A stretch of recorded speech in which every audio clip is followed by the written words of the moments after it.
Welcome to online lecture series, and we are discussing the chemistry of group 18 elements.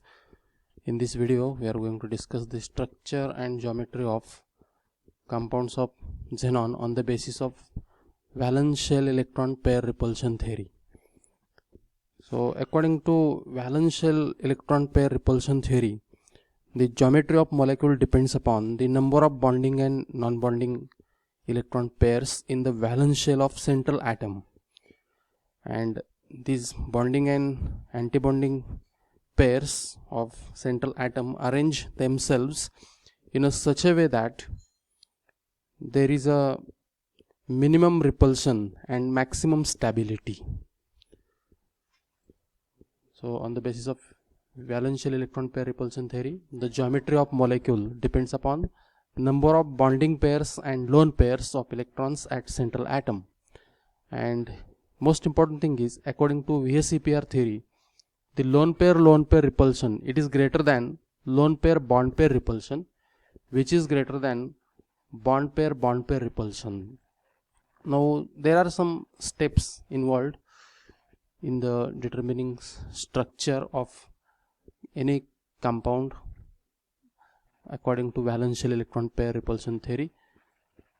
And the first step is, first of all, you write the Lewis dot structure, then find out total number of bond pairs around the central atom and the lone pairs available at central atom.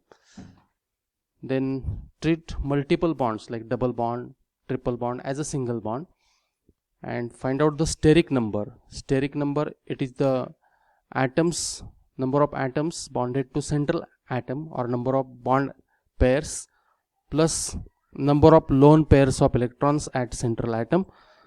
Predict the structure and steric number. Now how to predict the steric number and hybridization of central atom in a molecule? The formula is H is equal to half into bracket V plus M minus C plus A, where H is number of hybrid orbitals, that is the steric number. It is also steric number, it is equal to number of bond pairs plus number of lone pairs. Then this V, it is the number of valence electrons present at central atom. For example, in case of helium, neon, argon, not helium but neon, argon, krypton, xenon, radon, except helium, 8 electrons present in outermost shell. In case of helium, there are 2 electrons in outermost shell. So that is the V, that is valence electrons.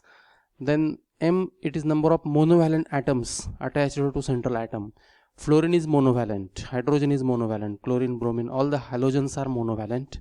Oxygen is divalent. So M stands for number of monovalent atoms attached to central atom. Then C stands for number of positive charges if the species is cation, and A stands for number of negative charges if that particular compound or species it is anion. So this is the formula to find out the steric number. This is the alternate route. H is equal to half V plus M minus C plus A, and H, that is the number of hybrid orbitals, which is correspond to steric number.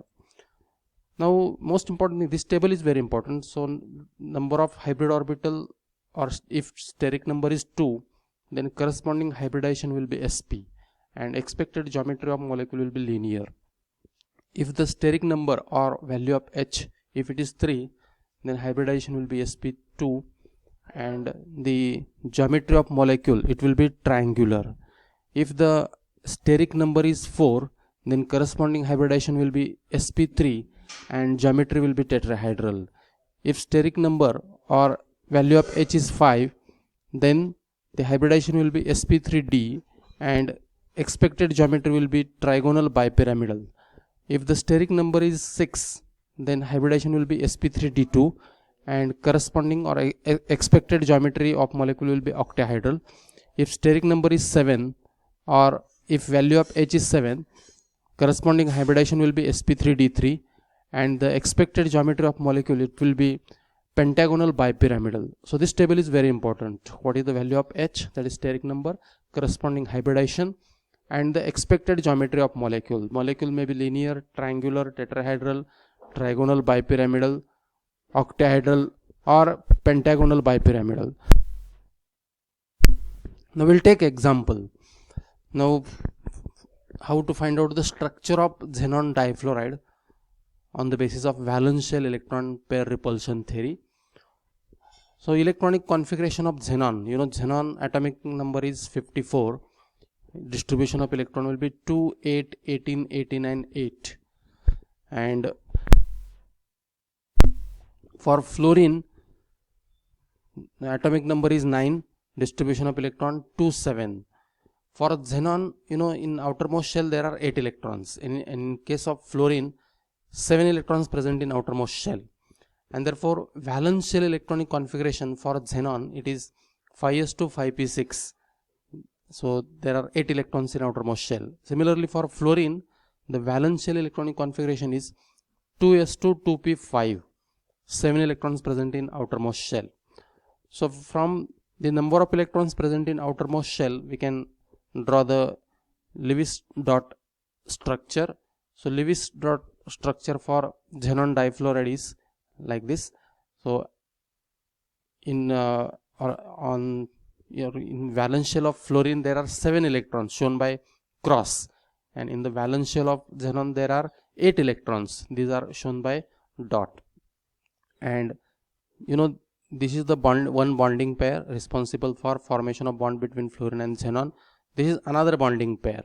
So number of bonding pairs around xenon equal to 2, and out of 8 electrons present at xenon, 2 electrons involved in the formation of bond, whereas 6 electrons remain around these are present as a non-bonding electrons. So there are 3 lone pairs or non-bonding pairs. So number of lone pairs at xenon, it is equal to 3.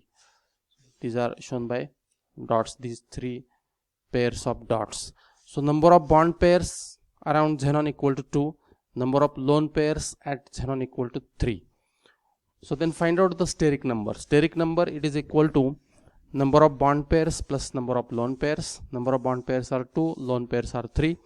So 2 plus 3, that is equal to 5. And as per that table, if the steric number is 5, the corresponding hybridization is sp3d. And if sp3d hybridization is there, expected geometry of this molecule is trigonal bipyramidal. And there are 3 possibilities. Actually, out of 5 pairs of electrons, there are 2 bond pairs, and it means xenon forms 2 bonds with 2 fluorine atoms, and these are the 2 bonds, xenon F. These bonds are axial, for example, and there are 3 lone pairs, and these 3 lone pairs occupy the equatorial position, whereas fluorine atoms occupies the axial positions. Okay, and this is the first possibility of trigonal bipyramidal arrangement.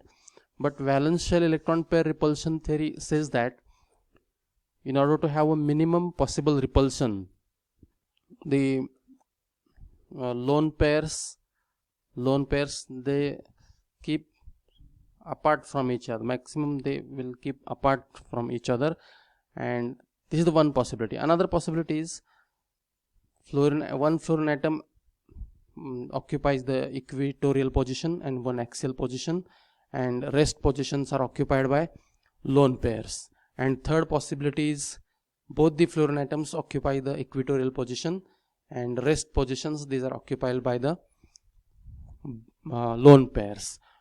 But the most stable position is that position where fluorine occupies the axial position and the lone pairs occupies the equatorial position. So at equatorial position, there is a less possible repulsion between lone pairs and bond pairs. So this is the stable position.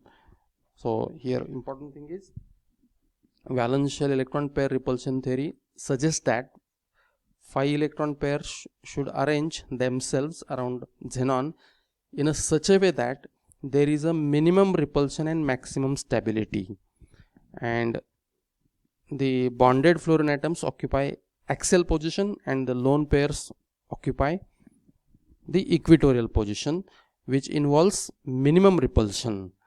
and if this is the structure with less repulsion between the bond pairs and lone pairs, then the linear or the geometry of xenon difluoride will be linear, where the lone pairs occupy the equatorial position and two fluorine atoms occupy the axial position.